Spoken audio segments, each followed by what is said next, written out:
Hayya jirra jirtu hordoftoota YouTube channel kiyya akkam jirtu nagaa keessanii baay'ee nagaa keenya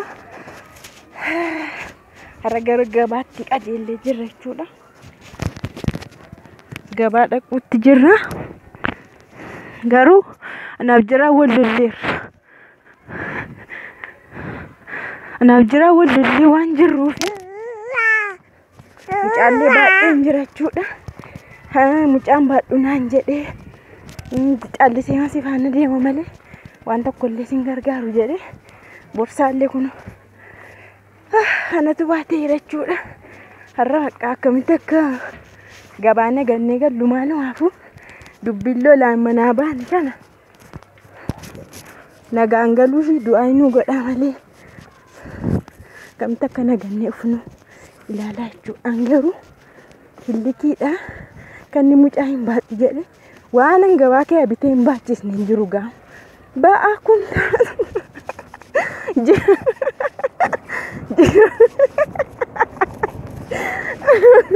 shunkurtii kiiloo 20 bitaa xiqil goomanii 5 tokkoon bitaa bakka waan ulfaatu bitee kanan akka inni dabqii irra yaa'u kun mucaan baadhu jadi didee kana nan hojjedhaa jechuudha. Jiraatti dubbattu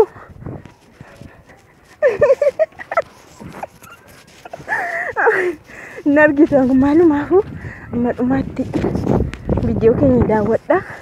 Waan an jiraa bichisiisu gabaa keessatti akkuma inni mucaan baadhu jedhee didee har'a kakuudhaan baadhee jira jechuudha. Borsaas baadhee jira kunoo. Yaa'u gabaa keessatti waan baay'een baachisa waan ta'eef qalbiin hin jiru. Viidiyoo keenya dhumaatti daawwadha. Taaksii qabachuuf jenna amma. Maarra jiraatni didee jechuudha. Surumaan dideera. Kaameeraa illee ilaalee dubbachuus hin didee.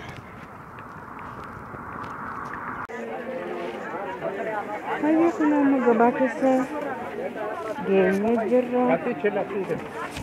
ለህፃናት ማስቆጠሪያ ፊደሎች ላፍደሎች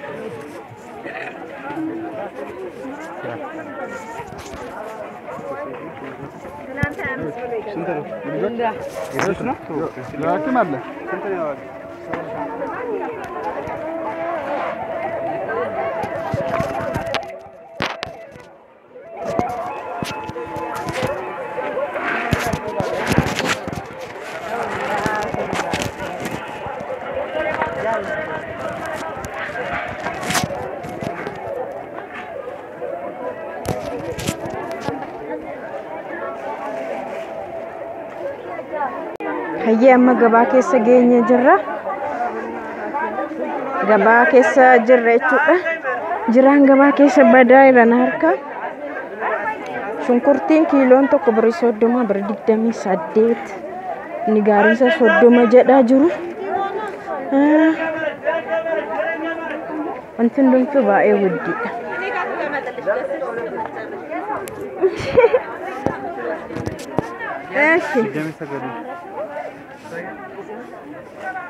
Kun kiiloon 29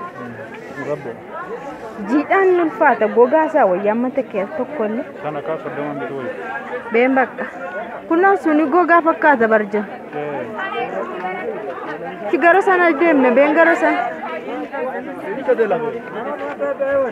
nakuma jedhe jira baachifadheera ba'aa guddaa gabaasuma nagachiisan jira.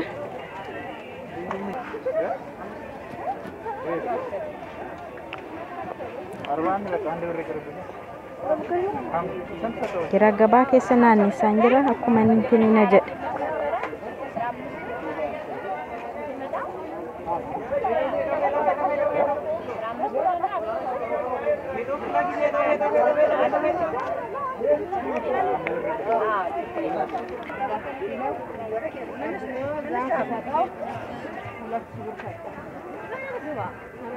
Mushroom michis. Sasan, is warra sana chirran jiran. Nambaachise.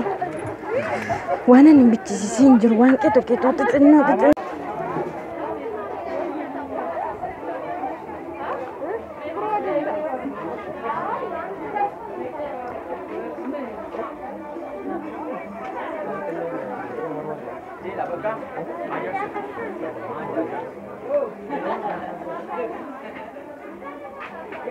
Baga bangsa bayi watatat.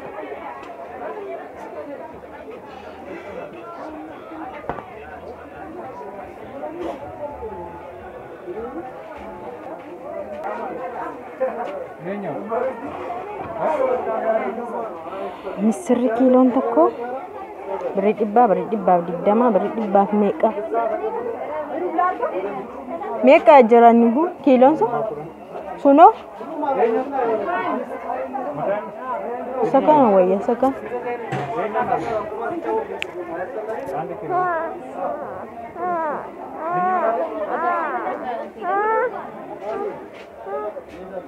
jira aku ma arsa itu harrat bu argitani aku man ganama jechuudha mucaan baadhunaan jedhee irrillee zannaxeen deemaa naan jedheetu mucaanatti gadhiisee akkuma argitan jechuudha zannat jedhee naan deemu gabaa keessatti isa dubartiin bittuun bichisiisaa oolee ka mushuxiifa yaa'u hindi dhugaa kana biti yoo jedhe hindi dhuu sana biti yoo jedhe hindi dhuu baay'ee tokko nan dadhabsiise baay'een dadhabsiise waaqatti Simpurti kilo 8 baachise baay'ee ulfaata gaa. Jikaani gabaasan keessaa baasanii amma duu taaksii bira gahamutti baatee baay'ee deema. Taaksii irras bu'amee hamma na gahamutti baay'ee deema. Qibaaxara xixiqqaa waan baay'een kanani isa baachise jechuudha. Galagaru baay'ee dadhabee. Almaa mucaanatti ulfaatu duratti isatu baata jaatee har'a jaadidee kanis kan hojjedhee jechuudha. Waan inni baate ba'aa guddaa tokko ammallee aarii mana keessa jira jechuudha. Viidiyoon dide kaameera aarii jira jechuudha. Manni aarsee naa garummoo by the way yaa'u suma dhugumaa ta'uu hin taane sosobaatidha. Yeroo tokko jira by the way abbaa manaa fi haati manaa walitti bu'an jechuun soba. Walitti bu'an jechuun soba. Yaadaan waliin dhaban jechuun soba. Yeroo baay'ee mana abbaan mana waa tokko dubbatanii irratti walii galuu yeroo dadhabanii yaadaan walitti bu'uun jira garuu hin turu. Yeroo masanan dhiisu. Yeroo sanatti garuu isheenis aaruu dandeessi innis aaruu danda'a. Bakka zimzim jedhamaa jechuudha. Zimzim callisamaa jechuudha. Garuu itti fufamaa jechuudha. Nama yeroo mana deemnu akkuma viidiyoo irratti argitanidha. Yeroo gallu garuu akkuma duraanitti nyaannee dhugnee bisaa keenya nyaannee maal jenneerra.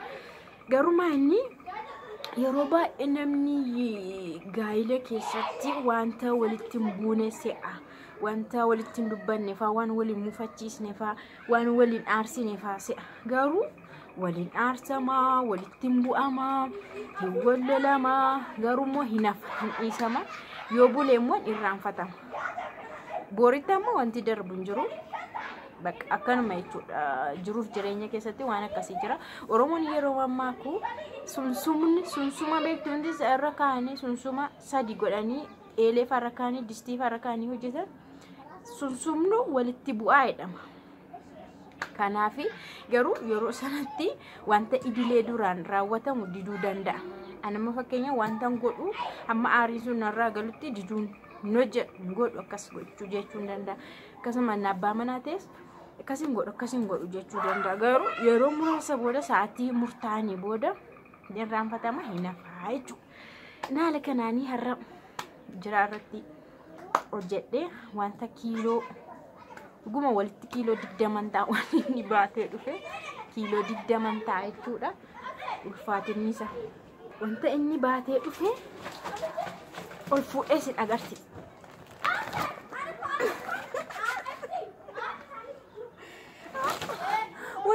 Dhugaa qal'aaniin ulfaatu waan hamma jechuun shunkurtii bichaanuu shunkurtii jimaa bichaanuu kiiloo 8dha. Zinjibillis kiiloon tokko keera. shunkurtii adiin jira, wanti garaagaraa misirri jira, waan garaagaraa keessa jira waan ta'eef waan baay'ee waan xixiqqaan illee keessa jira. Walumatti nulfaatachuun barbaade kakuu garuu harkatti miti waan ta'eef akkanatti baay'ee dhufe. Kana fakkaata jechuudha.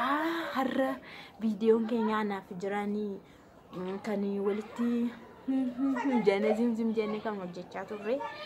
Naa bakka itti bu'aara. Maalumaafuu akka jiru baruu qabdu waan akkasii as keessa akka jiru baruu qabdu sinin jedha. Turti gaarii.